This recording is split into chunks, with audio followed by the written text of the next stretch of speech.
तो welcome back to my YouTube channel. दोस्तों बात करेंगे हम बीपीएससी टीआरई 3.0 री एग्जाम अपडेट को लेकर के 19 जुलाई से लगा करके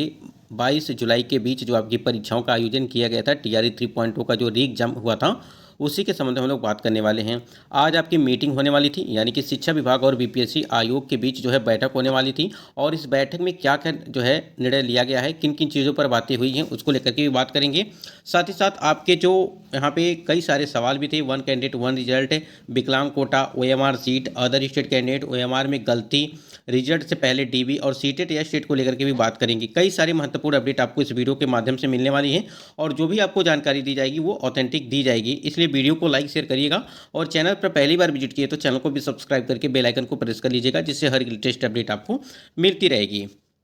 चलिए बात कर लेते हैं यहाँ पे कि जो है मीटिंग यानी कि बैठक में क्या कुछ अपडेट निकल के आया है उसको देख लेते हैं एक बार। देखिए सबसे जो महत्वपूर्ण अपडेट है ये है कि आपका वन कैंडिडेट वन रिजल्ट को लेकर के, क्योंकि इसके लिए लगातार जो है प्रदर्शन जो है चल रहा है और आपको बता दें कि बैठक में क्या कुछ अपडेट है उसको भी हम लोग बात करेंगे। लेकिन यहाँ पे आपके कई सारे सवाल थे कि वन कैंडिडेट वन रिजल्ट को लेकर के स्क्रीन पर आप देख पा रहे हैं कि लाखों अभ्यर्थियों ने मध्य माध्यमिक तथा उच्च माध्यमिक के तीनों विद्यालय के शिक्षक पदों पर शामिल होने के लिए परीक्षा दी है। ऐसी स्थिति में एक ही अभ्यर्थी का चयन एक साथ तीनों सीटों पर हो जाता है तो दूसरे अभ्यर्थियों को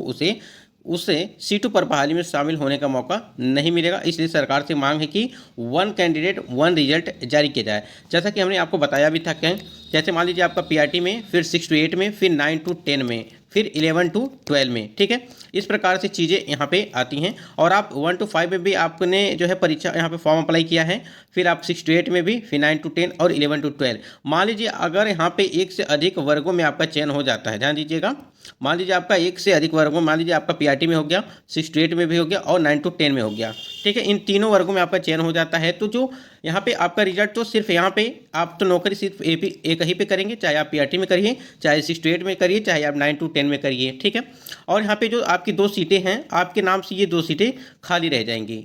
ठीक है। यानी कि ये 2 सीटें आपकी खाली रह जाएंगी तो इसी 2 सीटों पर जो योग्य कैंडिडेट हैं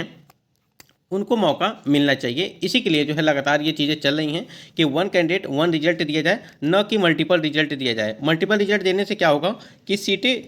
आपकी खाली रह जाएंगी और जब सीटें खाली रह जाएंगी तो आपका जो टीआरई की जो भर्तियां आगे आने वाली हैं उसमें जो है वो ऐड कर दी जाएंगी और कहीं ना कहीं जो योग्य कैंडिडेट हैं, जो कटाव पर बने हुए हैं, जो डेट ऑफ बर्थ की वजह से बाहर हुए हैं, इस प्रकार से जो है बहुत सारे कैंडिडेट जो है बाहर हो जाएंगे। तो ये चीज़ों को देखते हुए यहाँ पे देखिए स्क्रीन पर आप देख पा रहे वन कैंडिडेट वन रिजल्ट के साथ रिजल्ट जारी किया जाए। और यहाँ देखिए BPSC TRE 3.1 candidate one result जारी होने से पहले डॉक्यूमेंट वेरिफिकेशन के लिए भी मांग चल रही है,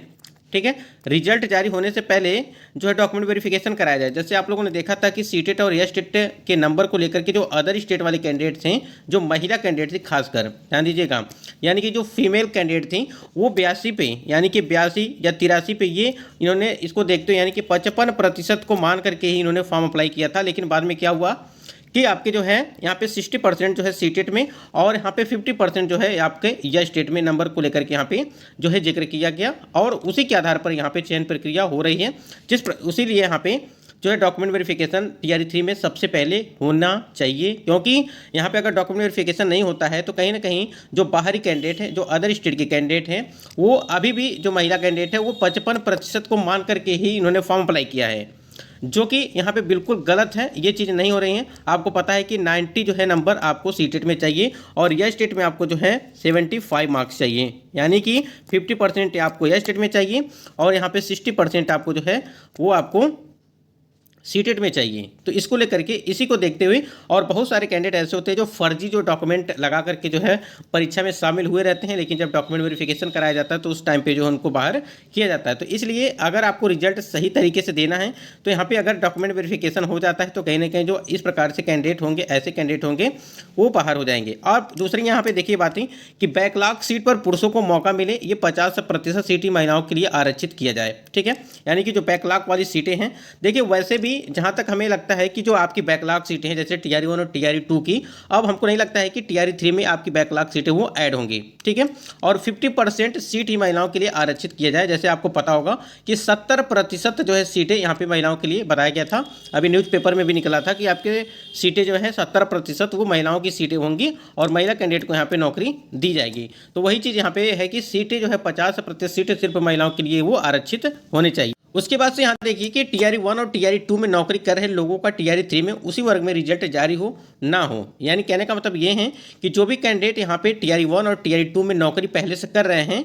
ठीक है, उनका TR3 में उसी वर्ग में रिजल्ट जारी ना हो, ठीक है। क्योंकि मान लीजिए अगर ये TR1 के कोई कैंडिडेट हैं और इनका 1 to 5 में यानी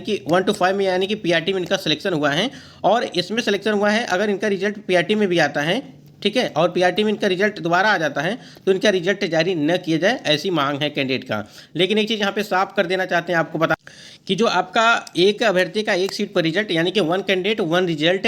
विभाग की तरफ से और या आपके आयोग की तरफ से कोई भी यानी कि वो इसी पे आपका रिजल्ट नहीं देंगे, यानी कि 1 कैंडिडेट 1 रिजल्ट नहीं देंगे। जिस प्रकार से आपकी TR1 और TR2 की भर्ती में मल्टीपल रिजल्ट दिया गया था वही रिजल्ट वो देंगे, ये चीज़ें क्लियर हैं, ठीक है। बात करें यहाँ पे अगर विकलांग कोटा के लिए, जो विकलांग कोटा के लिए अगर बात करें, जिस प्रकार से आपका TR1 और TR2 में रिजल्ट दिया गया था विकलांग कोटा का, उसी प्रकार से आपका TR3 की भर्ती में भी आपका विकलांग कोटा वाला भी जो है दिया जाएगा रिजल्ट, ठीक है। चाहे वो अगर यहाँ पे बोला गया था कि अगर अदर स्टेट के कैंडिडेट 100% अगर अदर स्टेट के कैंडिडेट यहाँ पे जो है क्वालिफाई करते हैं, मेरिट में आते हैं, तो वो 100% अदर स्टेट को भी रखा जा सकता है। वहीं पे अगर OMR सीट की लेकर के बात करें, ध्यान दीजिए, अगर OMR सीट को लेकर के बात करें कि OMR सीट जो है आपका, अभी देखिए ऑथेंटिक न्यूज़ कोई भी नहीं है कि OMR सीट कब तक है मतलब जारी की जाएगी, लेकिन आपको बता दें कि 1 से 2 दिन के अंदर जो है आपका OMR सीट वो जारी कर दिया जाएगा। जिस प्रकार से अपडेट निकल के आ रही है कि 1 से 2 दिन के अंदर आपकी OMR सीट वो जारी कर दी जाएगी। अदर स्टेट की कैंडिडेट की अगर बात करें, जैसे हमने आपको बताया कि 100% रिजल्ट दिया जा सकता है यदि उनका चयन सभी वर्गों में किया होता है तो, ठीक है।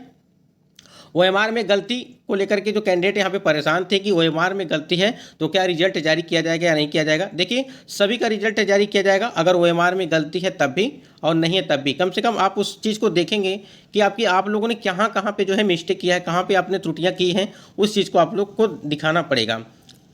सीटेड या स्टेट मार्क्स को लेकर के जो हमने आपको बात किया वो सारी चीज़ें हैं।